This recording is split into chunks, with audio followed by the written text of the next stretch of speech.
So one of my favorite things to do in Joburg is to spend some time in downtown Joburg.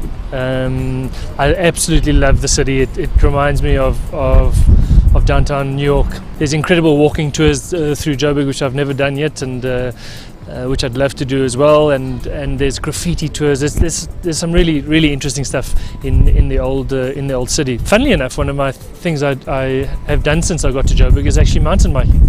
So I spent most of my life down in Cape Town and living in Stellenbosch for 6 or 7 years, and I never rode a mountain bike. I get to Joburg, what do? I start mountain biking. It's the most ridiculous thing. And then I think just traveling through the outskirts of Jozi, you know, we have the Magaliesberg region not far from here. Where there's all sorts of things going on. So there's an energy in the city that I really enjoy, and that's the reason why I'm still here. I think what we're trying to create with the restaurant is that it's a bit of a destination. It's not in a shopping centre. So we want people to get away from the hustle and the bustle.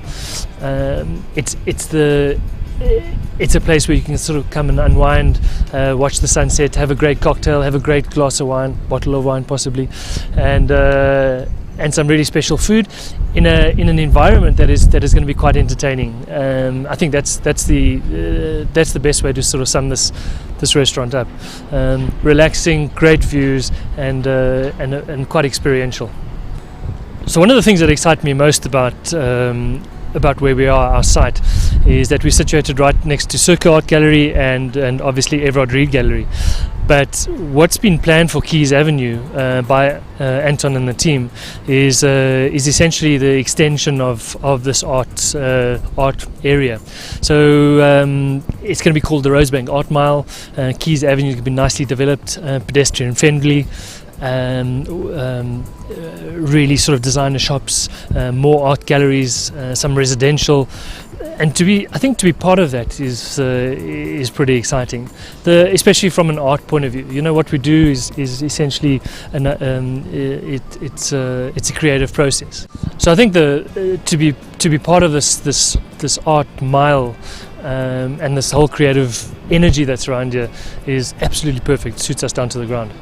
People should dine with us because it's going to be fun, and you know, and that's all we're wanting. We want people to come and chill, to have a good laugh, to have a good bottle of wine, to eat incredibly well, and for us to be able to talk to and relate to, and know that when they're going to come, they're going to see myself, they're going to see Gary, they're going to be exceptionally well looked after by our staff and by our team. I've never asked this.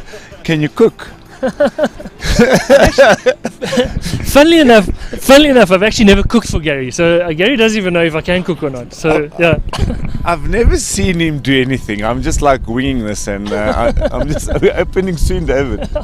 Okay, well, so this is my like a bit of a. This is my favorite question. Is that everybody asks or Gary is always very defensive about his cooking. Now Gary doesn't enjoy cooking. He doesn't want to cook, and he doesn't know anything about cooking.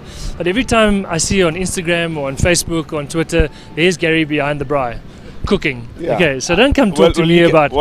I don't know anything about food. You can see that I can cook. But what about yourself? No. Okay.